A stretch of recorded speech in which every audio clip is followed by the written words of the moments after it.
As a 10th grade student, what should I do to get into AI? So if you don't understand how it works and what its shortcomings or gaps are, then you won't be able to use it as the best tool. Can you tell us the difference about AI, machine learning, and data science? It is about understanding data and making sense out of data, and then using those insights to make improvements to whatever it is. Then what about robotics? Is it part of machine learning? A machine in a humanoid form, right? Yes. They look like humans. Outside of school curriculum, what can we do to understand AI? So AI, as I said earlier, is used everywhere. So for example, outside of the school curriculum, you will be participating in various fairs, science So projects. now I have a rough idea about AI, machine learning, data science, and robotics. So is Python related to any of this? And today Python is the most commonly used language. It is. But 5 years, 10 years down the line, you never know. Hello everyone, my name is Tanvi Kona and I'm a grade 10 student. Today we have Hari with us. He's a tech lead in Microsoft AI and let's know more about him. As a 10th grade student, what should I do to get into AI? When people talk about AI or the way it is portrayed in media, there are a lot of interdisciplinary things going on. For example, AI, people most commonly associated with computer science. So you need to be really good at that, right?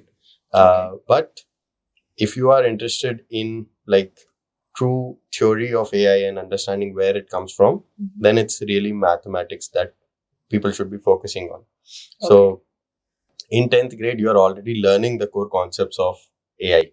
That's true. Probability, calculus, Python. We don't have Yes. calculus, it's Python. it will, computer science is one thing. Then the foundations of math, you are already learning. When you start your 11th and 12th grade, you will be exposed to calculus. You're already learning probability.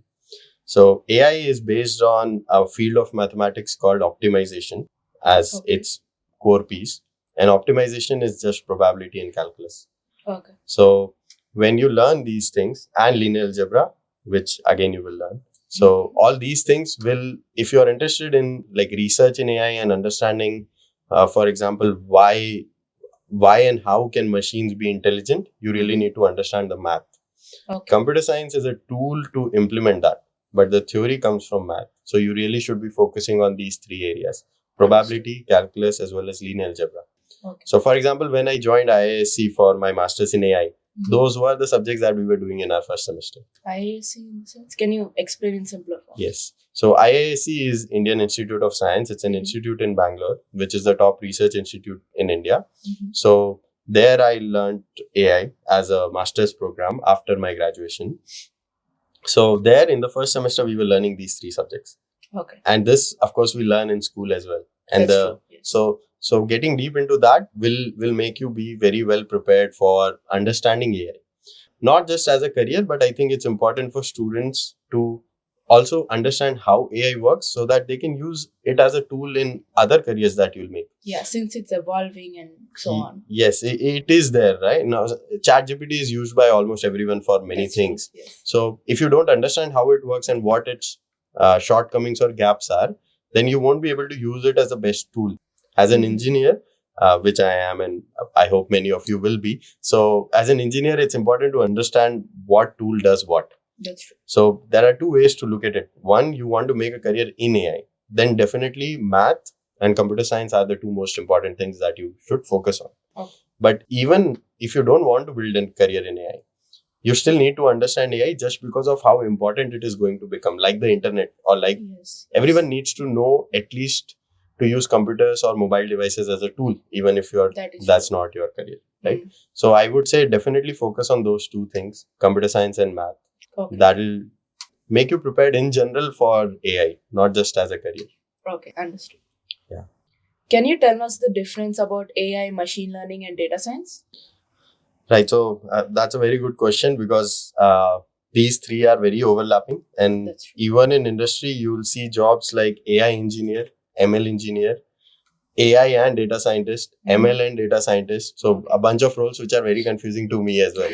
So for example, my title is applied and data scientist, whatever that means. I have no idea. Okay. Right. So the way I look at it, and I think that's the easiest thing, is AI is the overall field of making machines intelligent, right? That's it. Yes, So that's whatever way you can go about it. Mhm. One way to do that is machine learning. So machine learning is really a subset of AI. There are other ways as well. Mhm. For example, you can just design intelligent algorithms that do stuff. For example, in the 90s, there was this famous competition between an IBM algorithm which played chess Uh-huh. versus Gary Kasparov, right? Yes. And Gary Kasparov was beaten by that That AI is- algorithm. That was not machine learning based. People Mhm. now might feel that, hey, machine learning is AI, but Mhm. that's not true. Machine learning is just one way to do it, which is very popular right now. Okay. A lot of the current best AI models are based on machine learning, Mhm. but there are other ways to achieve intelligence, artificial intelligence, and that's what AI is about. Now, machine learning is one field. It's a subfield, you can say. Yes, Okay. it's a way to do AI, Mhm. right? In simple words. And then coming to data science has overlap with all of this as well as things outside of it. Okay. Data science really means the science of understanding data and leveraging data to do whatever you want, right? Okay. For- Leveraging data in the sense? Leveraging data meaning you have a bunch of data, right? Yes. Now you want to use it to do something or use it to improve an existing product or an existing tool. Yes. For example, data science is also used in hard science fields like physics. That's right? true, yeah. So data science really is not just around AI. It is about understanding data and making sense out of data and then using those insights to make improvements to whatever it is that you're trying Okay. to do. Understood. But data science does have a lot of overlap with machine learning and AI nowadays because machine learning is fully powered by data. That So is true, yeah. that's why you need to know data science to understand machine learning. Okay. And I think that's why that title is there in my job as well. But yeah, Okay. Then what about robotics? Is it part of machine learning? I was expecting that question. So again, robotics is a different field than AI. Mhm. You can make robots which are not intelligent. I have Okay. robots is basically just automation of a lot of human jobs, right? Yes. But usually when people think of robots, they think of a machine in a humanoid form, right? They Yes. look like humans, They do. and that's how they think. They call it robots, Yes. or some known forms, right? Like dogs. Mm. So there are robots which look like dogs. Yes. If you are aware I've of heard of Boston Dynamics, Yes, yes. the company, they make robots which are like humanoid as well as which look like dogs to me, like four-legged creatures. Yes. Right? So robots is really a field where you have a system, Mm. most likely an intelligent system, Okay. which can interact with the world in a physical way. Okay. Whereas AI can be anything. It's just an intelligent piece of software or hardware, right? Yes. It can be sitting in cloud, deciding whether you should be hired for some role or not based on your history. Yes. That's true. That is also wherever decision making is involved, you can put an AI there because Mhm. decisions usually require intelligence. Yes. But when you talk about robots, it needs to also interact physically with the world. So when you add the physical component to it, That is robotics. that is robots. Okay. But you can have robots even without machine learning or data. You can have simple robots that do simple things. Example? Example would be in a production line, you can have robots that decide whether a particular piece of equipment should be thrown away because it is defective. You can have algorithms deciding that. For example, let's assume you are in a plant that makes Maggie, right? Okay. Okay. So the company Nestle would have a standard fixed amount of weight that each packet must be. Yes. Correct? Yes. Now, if that weight is lower than what they desire or even higher, Mhm.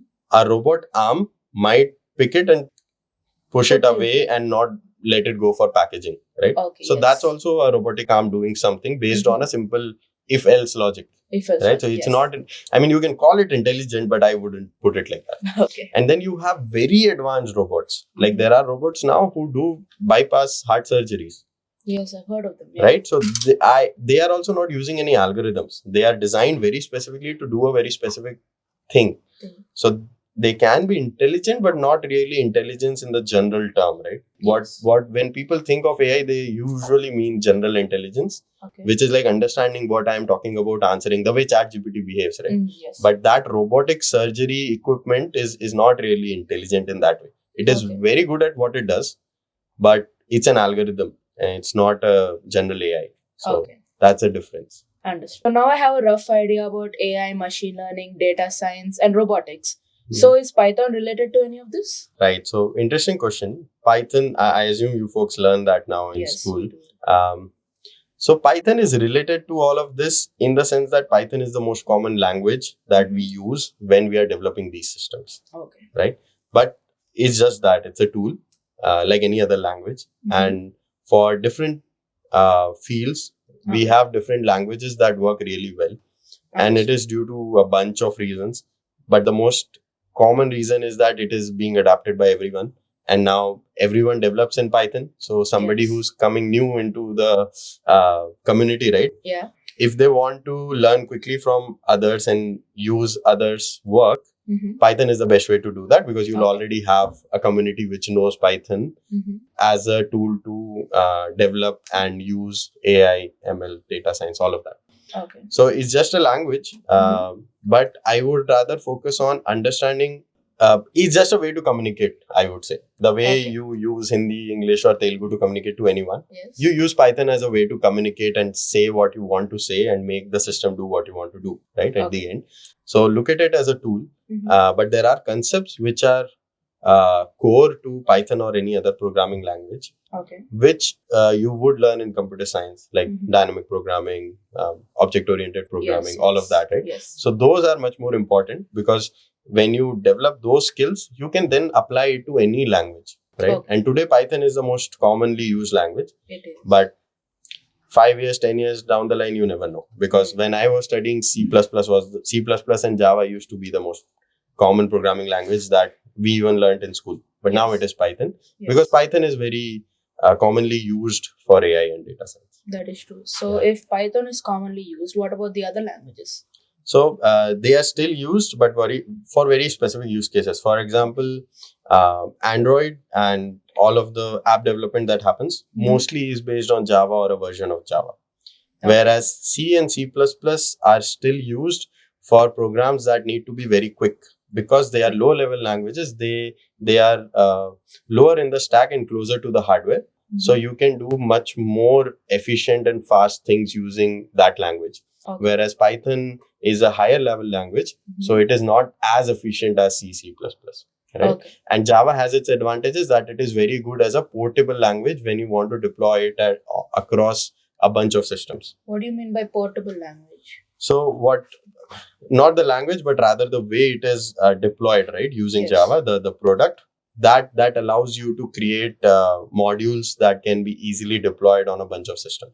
So they have their own layer which helps you do that. So that's why Java is used a lot in app development.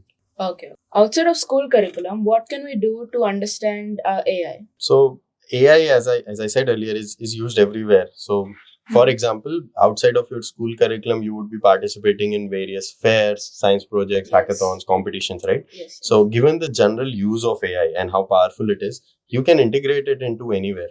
And I think that is one really good way of understanding AI because when you try to integrate it across things, right, you will also understand where it is able to help and where it fails. Yes. Right. And that I feel is the best way to learn any subject. To understand where that particular field of science is and what are the questions that are still unanswered or what are the capabilities that are still not there in those systems. Yes. And that will basically make you that future AI person who will be thinking about that problem and then solving it someday, I hope. True, yes. Right? So use it wherever you can outside of school curriculum. Apart from that, now with digital learning, you have so many online courses which talk about AI. And AI, I feel, as a field is very intuitive. Especially, so I started learning AI when I was in my bachelor's, when I didn't know anything about AI. I just started with online courses. And my 11th, 12th has not been as good. I'm not that, I was nowhere near aware like you are, right? Yes. I was just playing video games, frankly, instead of doing podcasts with people, like understanding things. So Okay. I was not at all prepared to learn AI, Mhm. but I just ran into it with online courses. Okay. And I feel that AI is very intuitive. You'll pick it up. Even Yes. it's okay if you understand the concepts later on in your life when you take a proper course, let's say in your bachelor's. Yeah. But having that intuition and developing that intuition is very easy with just exposure. Mhm. So try to use it in your projects, do some online courses, watch YouTube videos on it, Yes. just so that you're aware. And I feel AI is really, really critical for the newer generation to understand, even if not like actually work in. Since it's like a growing field. Yes. Okay. It was really nice talking to you. I have a lot of information and basic rough idea of AI right now in my head. And if you have any further queries, you can reach out to him on LinkedIn. The link is in the description. Yeah. Thank you, Tanvi, for having me. And Mhm. I'm really inspired by what you're doing. And I think Oh. if more people just want to be aware about the things that are going on, right? I think that'll make the future of this country and our human race very, very nice. I'm very happy that Yes. people at your age are taking interest in AI. And yes, please reach out to me if you have any questions. I'm more Yes. than happy to help. Yes. Thank you.